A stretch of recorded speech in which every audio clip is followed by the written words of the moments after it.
What's up guys, Mike Thomas, aka The Young Trishula here. Today I wanted to talk about a card that I think is surprisingly powerful in the current Yu-Gi-Oh! TCG format that not too many people are playing, and it's not a card that we've really seen in the Yu-Gi-Oh! Metagame for quite a while. I think this is the best that this card has been in many years. And the card I'm talking about is a card that has a little bit of a special place in my heart because it is my dueling book profile picture, and that is Ghost Reaper and Winter Cherries. So if you're not familiar with Ghost Reaper, I believe she saw a lot of play when she first came out in Duelist Alliance format in order to hit cards like Dante out of your opponent's extra deck. Outside of that format and the ABC format that happened a couple years later, Ghost Reaper hasn't really seen much competitive play, and that's usually because it's just a neg one, and now with link monsters in the game, it's pretty easy for your opponent to kind of combo around the Ghost Reaper if it happens to them. But I want to talk about this card for a little bit, just get into it, because I think it's actually kind of good right now. So as you can see here, I've put together a little bit of a sample screen here on Dueling Book to just kind of show off what I mean by this. This format is one that is very homogenous and very generic. There's a lot of cards that are being played across many of the same decks, with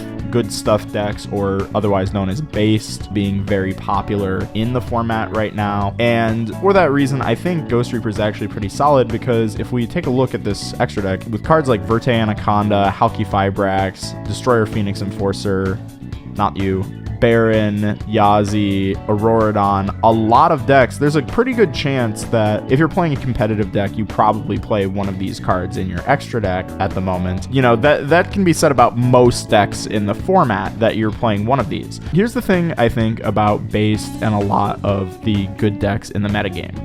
A lot of decks in the current metagame are really facilitated by the Brave cards. And kind of my thought on that is that the Brave cards are kind of protecting fragile combos. Yes, we use the Brave cards as synchro material in a lot of decks. I think one of the big reasons for their inclusion in a lot of these decks is that these decks would be very frail combos without them. So it can be a little bit awkward if your combo were to get interrupted.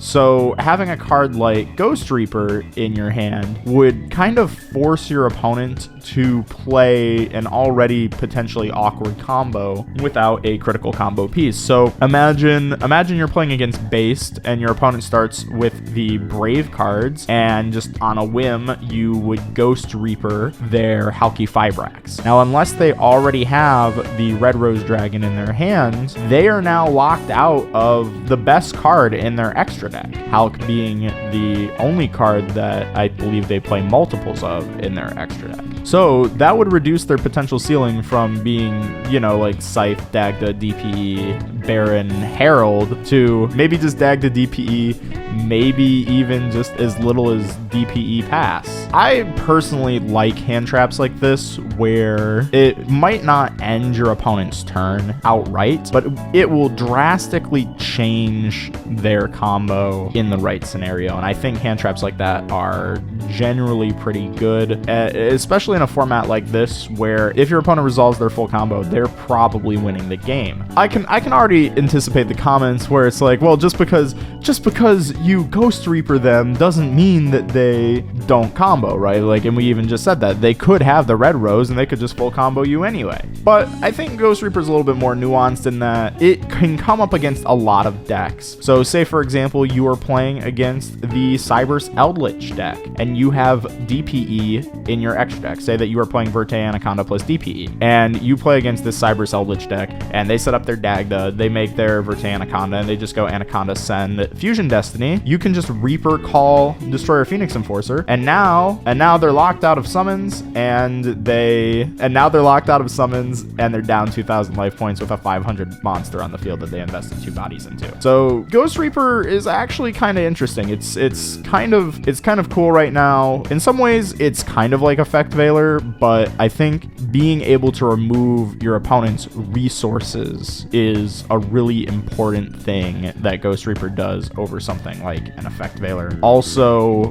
because people are starting to play cards like Crossout Designator, playing a card like Ghost Reaper that might not be in everybody's deck, or that would make no sense for your opponent to have in their deck when they're going first, means that it's really safe into Crossout Designator, and you're not running the risk of them just negating this outright unless they have Called by the Grave. I think that this is a really cool card, and then what's also really nice about it is you have the potential to play one of extra deck pieces, if your extra deck allows for it, to hit other decks in the format too. So you could play stuff like the Prankid's Meow Mew, which takes Adventure Prankid from being probably the best, or if not one of the best 3 decks in the entire game right now, from being tier 1 to like tier 4, because without their Link 1, it's so hard for Prankids to actually accomplish anything with just their normal summon. So they would have to open up either Polymerization or Pandemonium on top of the Brave stuff in order to really threaten you. So just being able to hit the Meow Mew with the Ghost Reaper would just be so devastating for that deck that you might just end up winning the game outright, especially if you are playing Ghost Reaper post side. They start with the adventure cards, and the adventure cards, you know,